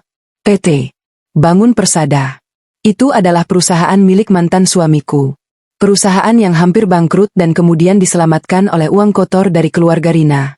Uang yang ternyata adalah uang hasil merampok hak rakyat, yang kini harus dikembalikan kepada negara. Kamu dengar itu? Seru Maya sambil menepuk pahaku kegirangan. Perusahaan mantan suamimu disegel, disita negara. Rekeningnya dibekukan. Semua aset mewah yang mereka banggakan, rumah elit yang kamu datangi waktu itu, mobil-mobil mewah mereka, semuanya disita oleh KPK hari ini juga. Mantan suamimu itu jatuh miskin, lebih miskin dari gembel di jalanan. Aku terdiam kaku menatap layar televisi. Perasaan yang berkecamuk di dalam dadaku sangat sulit untuk dijelaskan dengan kata-kata. Ada rasa terkejut yang luar biasa, namun pada saat yang bersamaan, ada sebuah kelegaan yang menjalar pelan di aliran darahku. Pria itu telah membuangku dan menolak anaknya sendiri dengan alasan ingin menyelamatkan perusahaannya dan hidup bergelimang harta. Dia mengira telah menemukan jalan pintas menuju kesuksesan dengan menikahi wanita kaya raya itu. Namun, Tuhan memiliki cara kerja yang sangat misterius dan menakutkan. Istana pasir yang dia bangun di atas penderitaanku ternyata hancur lebur hanya dalam satu malam, tersapu oleh gelombang keadilan yang tak terbendung. Maya yang tidak bisa menyembunyikan kegembiraannya mulai menceritakan informasi tambahan yang dia dapatkan dari temannya yang kebetulan masih bekerja di perusahaan mantan suamiku itu. Kamu tahu, sejak menikah dengan wanita sombong itu, hidup mantan suamimu sebenarnya seperti di dalam neraka? Maya bercerita dengan mata berbinar-binar. Temanku bilang, di kantor, si Rina itu sering datang dan marah-marah nggak jelas. Dia memperlakukan suamimu bukan seperti direktur, tapi seperti jongos. Suamimu sering disuruh-suruh membelikan makanan, membawakan tasnya yang berat, bahkan pernah dimaki-maki di depan para karyawan hanya karena terlambat menjemputnya ke salon. Suamimu nggak punya kuasa apa-apa di perusahaannya sendiri. Dia cuma dijadikan boneka pajangan oleh keluarga wanita itu. Aku mendengarkan cerita Maya dengan saksama. Sungguh menyedihkan. Pria yang dulu sangat kuhormati sebagai kepala keluarga yang berwibawa, rela merendahkan harga dirinya sendiri hingga ke dasar bumi hanya demi lembaran uang dan fasilitas mewah. Dia menjual kemerdekaannya sendiri. Namun, cerita Maya belum selesai. Tragedi yang menimpa mantan suamiku ternyata belum mencapai puncaknya. Apa yang terjadi selanjutnya adalah hukuman semesta yang paling menyakitkan yang bisa diterima oleh seorang laki-laki pengkhianat. Tapi yang paling parah kejadiannya baru tadi malam. Lanjut Maya, menurunkan nada suaranya agar terdengar lebih dramatis, seolah sedang menceritakan sebuah rahasia besar. Waktu KPK menggerebek rumah mewah mereka tadi malam untuk menyita aset, si Rina yang sedang hamil tua itu syok berat. Dia histeris, berteriak-teriak melihat barang-barangnya diangkut petugas. Karena stres berlebihan dan tekanan darahnya naik drastis, ketubannya pecah sebelum waktunya. Dia langsung dilarikan ke rumah sakit karena pendarahan hebat. Aku tanpa sadar meremas pakaian bayi yang ada di pangkuanku. Sebagai sesama wanita yang sedang hamil, ada sedikit rasa ngilu membayangkan seorang ibu hamil harus mengalami stres seberat itu hingga memicu persalinan prematur. Lalu, bagaimana keadaan bayinya? Tanyaku tanpa bisa menyembunyikan rasa penasaran. Maya tersenyum sinis, sebuah senyuman yang penuh dengan kepuasan dendam yang terbalaskan. Bayinya lahir prematur dan harus segera masuk inkubator. Karena ibunya mengalami pendarahan hebat saat operasi, bayi itu kekurangan darah dan membutuhkan transfusi darah secepatnya untuk menyelamatkan nyawanya. Disinilah karma itu memukul telak tepat di wajah kesombongan mantan suamimu. Maya mencondongkan tubuhnya ke arahku. Mantan suamimu dengan panik menawarkan diri untuk mendonorkan darahnya, karena dia yakin itu adalah darah dagingnya. Tapi kamu tahu apa kata dokter?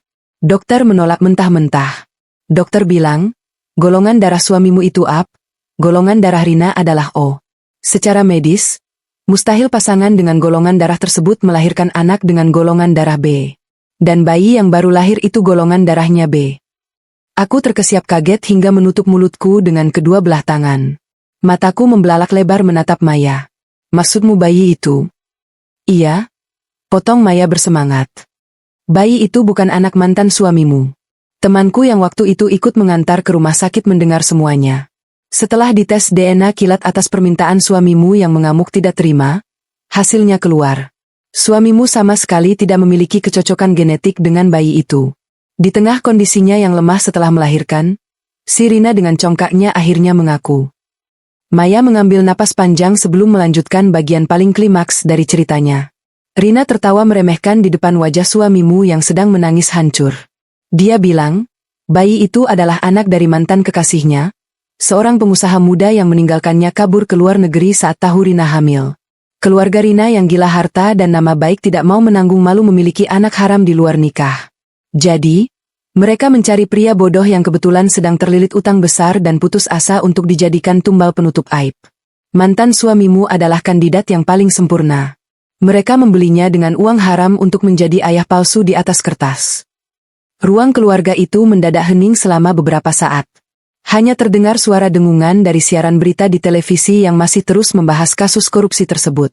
Otakku bekerja keras memproses rentetan kejadian yang sangat tragis sekaligus ironis ini. Pria bajingan itu, pria yang dengan kejam menolak anak kandungnya sendiri di dalam rahimku dan menyebutnya sebagai penghambat masa depannya demi membanggakan anak dari wanita kaya raya itu. Ternyata selama ini dia hanya membanggakan, menjaga, dan membesarkan benih dari laki-laki lain. Dia telah menukar berlian asli di rumahnya dengan sebuah batu kerikil palsu yang disangkanya emas murni. Terus sekarang dia di mana? Tanyaku pelan, suaraku nyaris tidak terdengar. Dibuang seperti anjing kurap.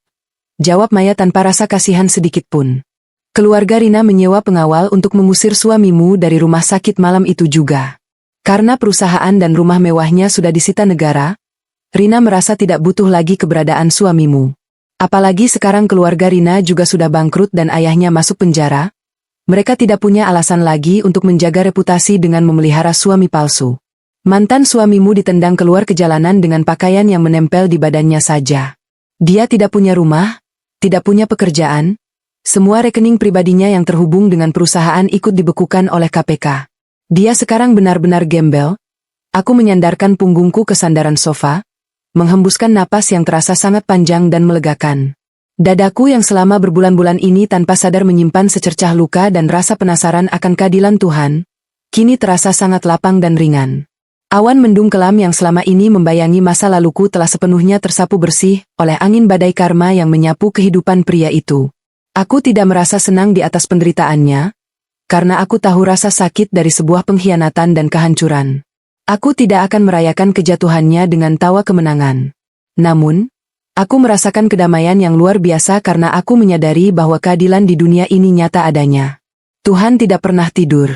Dia mendengar setiap tetes air mata hambanya yang terzalimi di keheningan malam, dan dia membalasnya dengan cara yang paling sempurna di waktu yang paling tepat.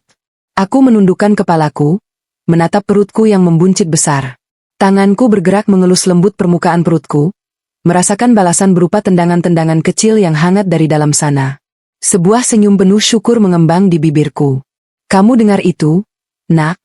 Bisikku dalam hati, air mata haru menggenang di pelupuk mataku.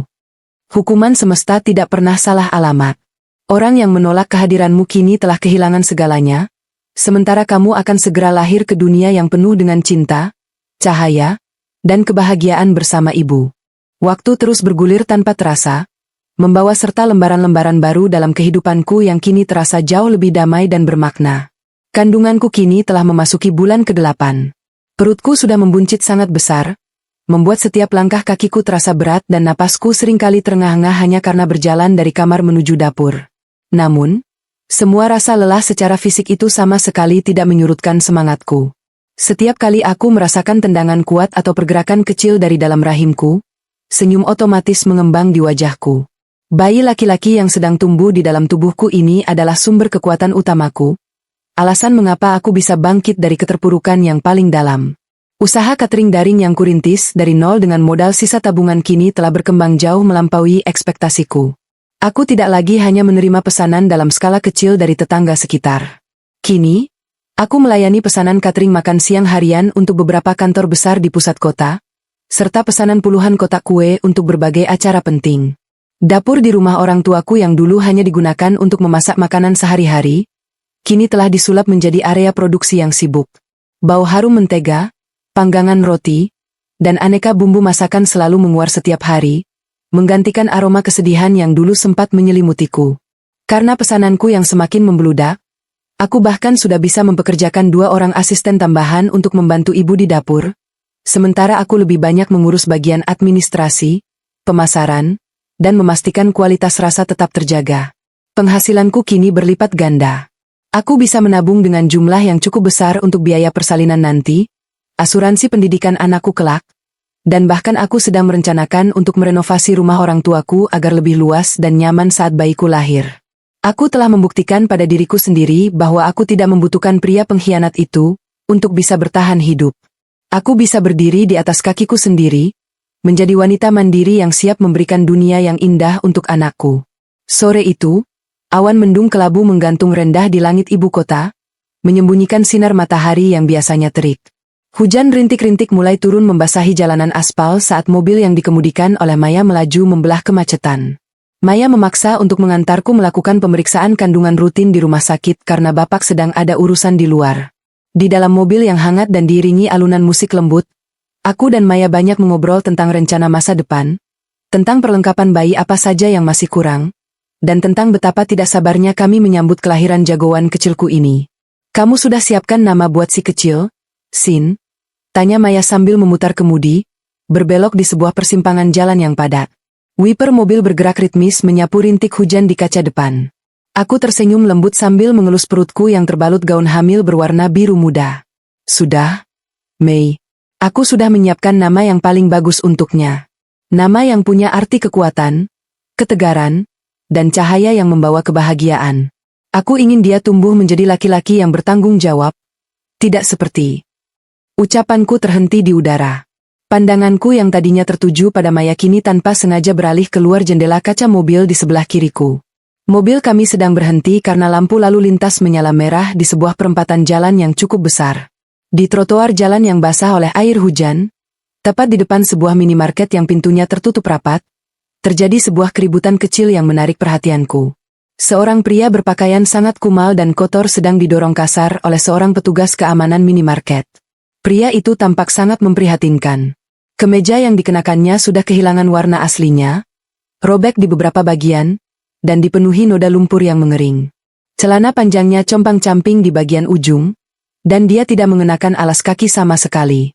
Rambutnya gondrong tidak terurus, kusut masai menutupi sebagian wajahnya yang ditumbuhi brewok lebat.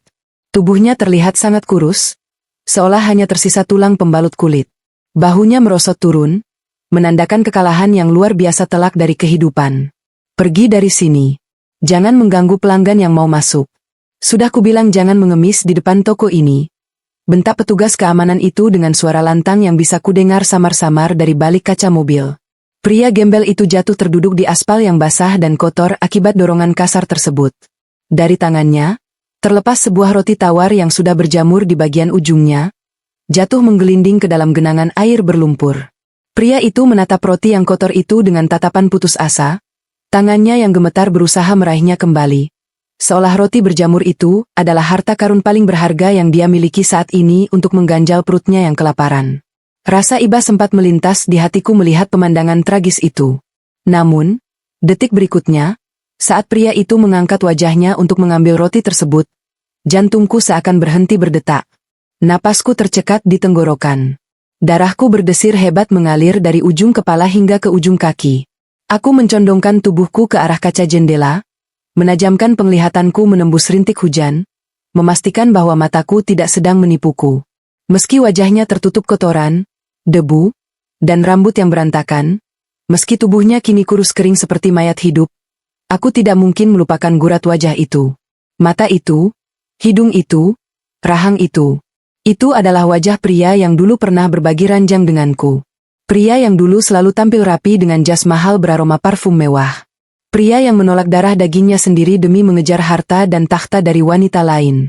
Pria itu adalah Dimas. Mantan suamiku. Duniaku seolah berputar lambat.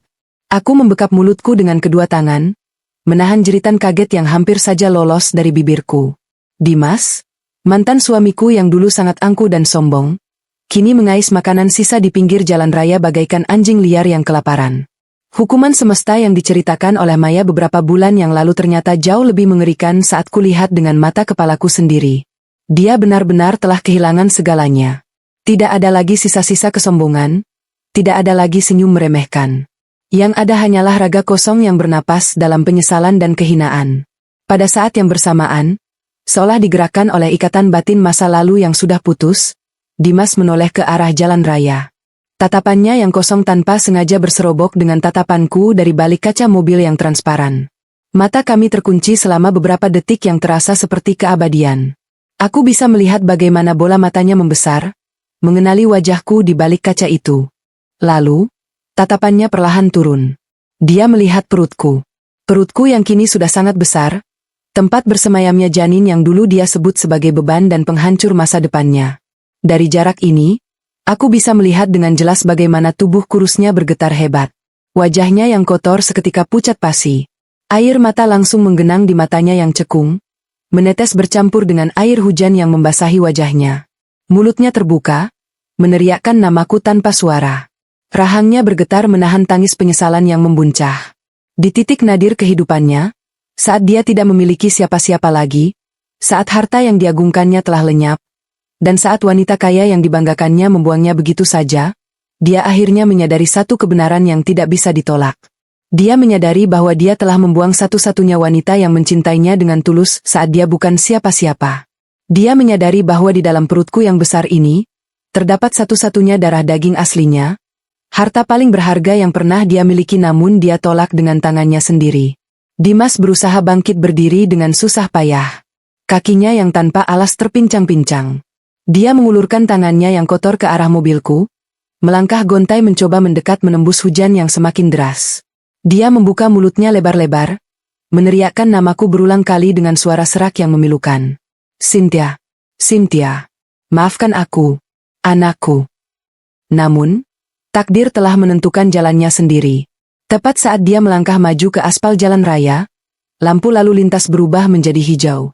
Klakson mobil dari arah belakang bersahutan dengan nyaring. Maya yang tidak menyadari kehadiran Dimas langsung menginjak pedal gas. Mobil kami melaju kencang meninggalkan perempatan jalan itu, meninggalkan Dimas yang kembali jatuh tersungkur di atas aspal yang basah. Melalui kaca spion, aku melihatnya meringkuk di tengah guyuran hujan, memukul-mukul dadanya sendiri sambil menangis meraung-raung, meratapi kebodohannya yang tidak akan pernah bisa diperbaiki lagi. Aku menyandarkan punggungku kembali ke kursi mobil, menutup mataku perlahan. Aku tidak meneteskan air mata sedikit pun untuknya. Hatiku telah sepenuhnya mati rasa terhadap pria itu. Pemandangan tadi adalah sebuah bukti nyata bahwa apa yang kita tanam, itulah yang akan kita tuai. Dia telah menukar emas permata dengan bongkahan batu bara yang menyala. Kini, dia harus menanggung rasa terbakar itu sendirian seumur hidupnya. Penyesalannya di titik terendah itu tidak akan pernah bisa memutar waktu, tidak akan pernah bisa menghapus luka yang pernah dia torehkan, dan yang paling penting, tidak akan pernah bisa memberikannya tempat kembali di sisiku dan anakku. Kisah kami telah usai jauh sebelum hari ini, dan aku melangkah maju menyambut masa depanku tanpa sedikit pun beban masa lalu. Rasa sakit yang luar biasa hebat itu datang menyerang secara tiba-tiba, menggulung dari bagian bawah punggungku hingga ke seluruh penjuru perut. Rasanya seperti ada tangan raksasa yang tidak kasat mata sedang meremas isi perutku dengan kekuatan penuh, memaksa agar nyawa kecil di dalamnya segera melihat dunia.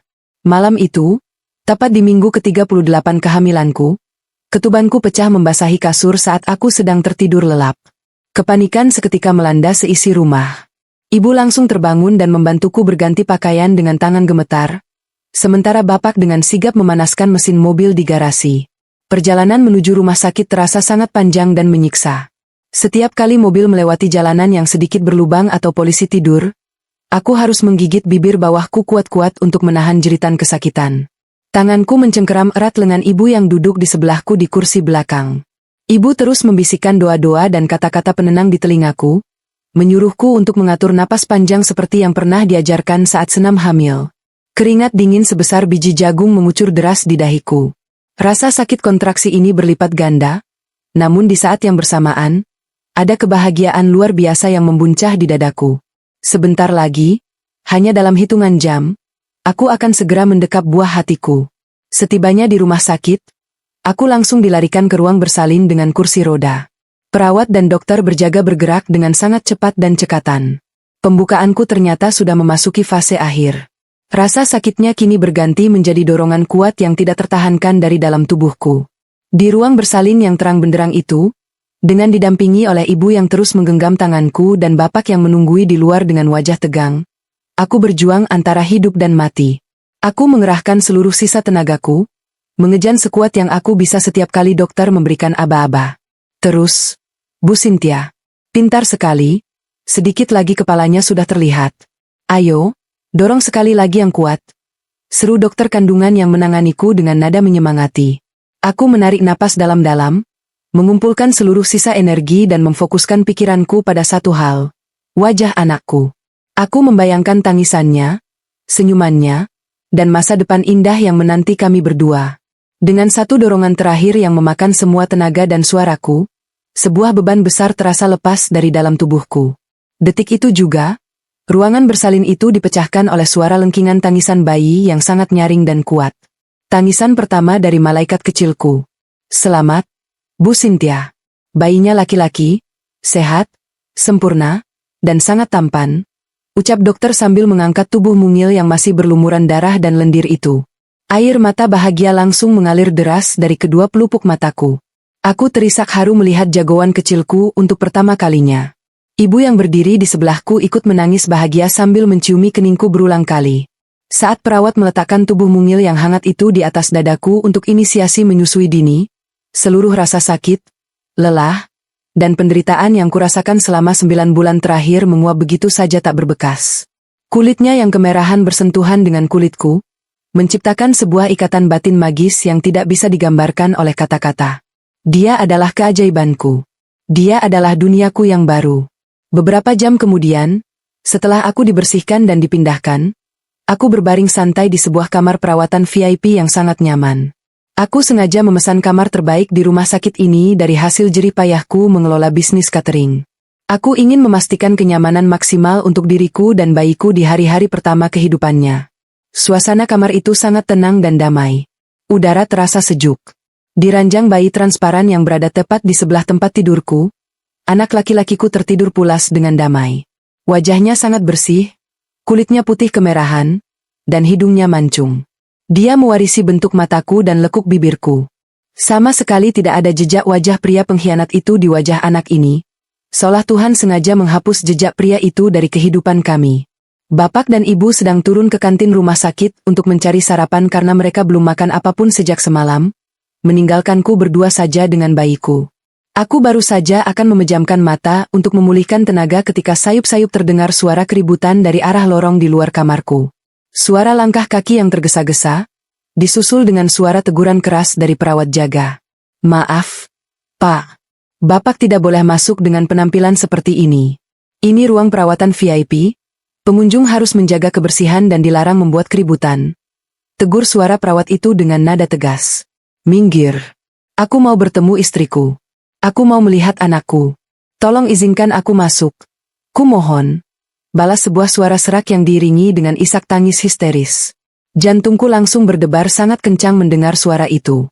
Darahku terasa membeku. Itu adalah suara Dimas. Bagaimana pria itu bisa tahu aku ada di rumah sakit ini? Apakah dia mengikutiku sejak kejadian di perempatan jalan waktu itu? Atau dia terus memata-matai rumah orang tuaku? Pertanyaan-pertanyaan itu belum sempat terjawab saat pintu kamarku tiba-tiba didorong dengan sangat kasar dari luar. Dimas menerobos masuk ke dalam kamar, mengabaikan perawat yang berusaha menarik lengannya. Penampilannya masih sama menyedihkannya dengan yang kulihat tempo hari, mungkin sedikit lebih parah.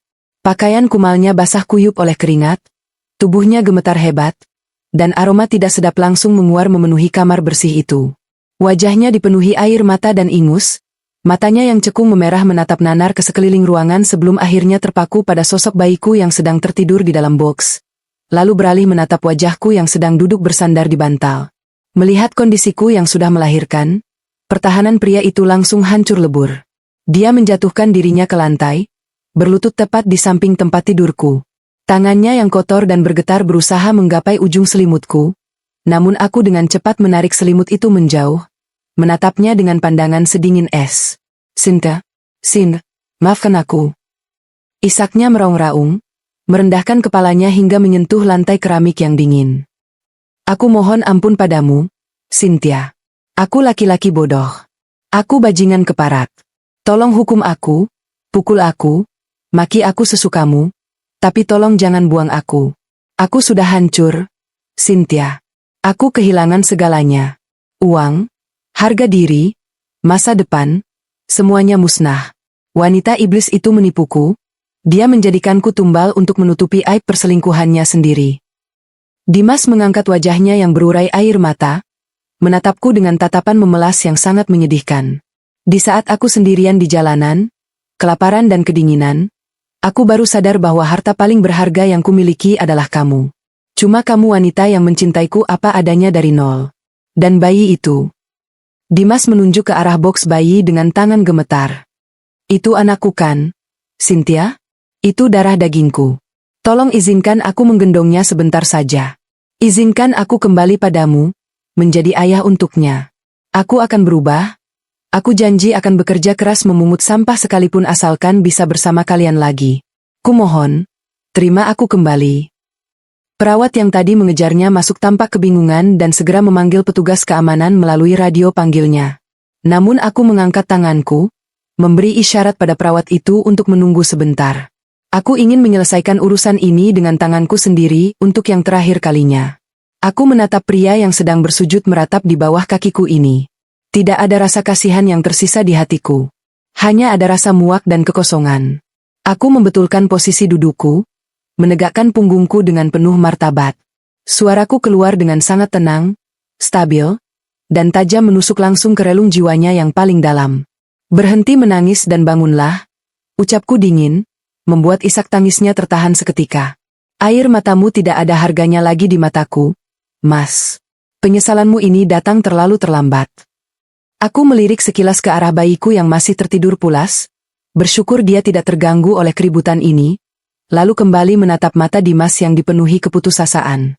Kamu menolak anak ini ketika ia baru berupa janin demi harta. Kamu menyebutnya sebagai beban dan perusak masa depanmu saat kamu dibutakan oleh janji manis kekayaan palsu.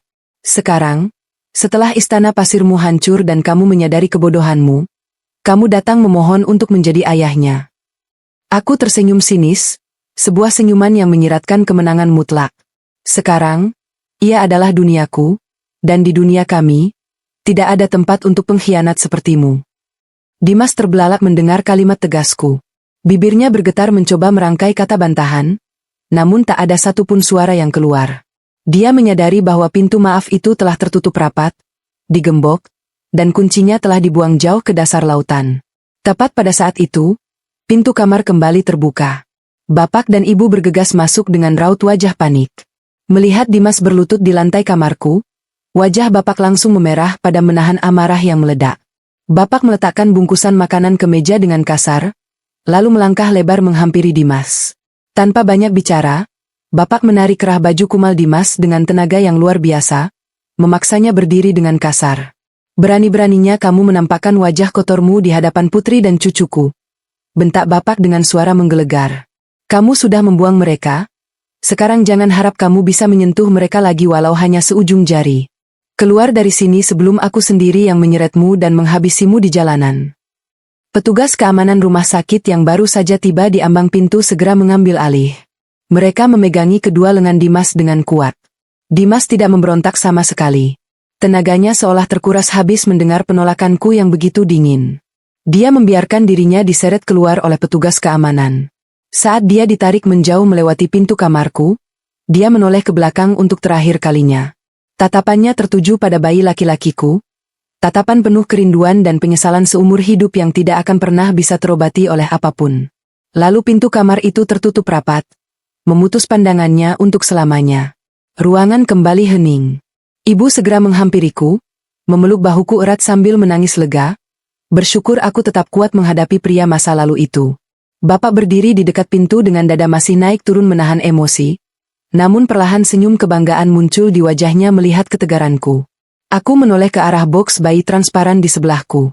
Anakku yang tampan perlahan membuka matanya yang jernih, menguap lebar, lalu menatapku dengan pandangan polos tanpa dosa. Jari-jari mungilnya bergerak di udara seolah ingin menggapai wajahku. Aku menunduk, mengangkat tubuh ringannya dengan penuh kehati-hatian, lalu mendekapnya erat di dadaku. Aroma wangi khas bayi menguar, menghapus sisa-sisa energi negatif yang sempat dibawa oleh kehadiran pria tadi. Masa lalu biarlah terkubur menjadi debu yang disapu angin. Tangis, luka, dan pengkhianatan itu kini telah bertransformasi menjadi kekuatan yang tidak terhingga. Aku mencium puncak kepala anakku dalam-dalam, tersenyum lebar menyambut masa depan yang membentang cerah di hadapan kami berdua. Sebuah masa depan yang dibangun dengan kejujuran, kerja keras, dan cinta tanpa syarat, di mana aku akan menjadi pelindung terhebat baginya, dan dia akan menjadi matahari yang selalu menghangatkan duniaku selamanya.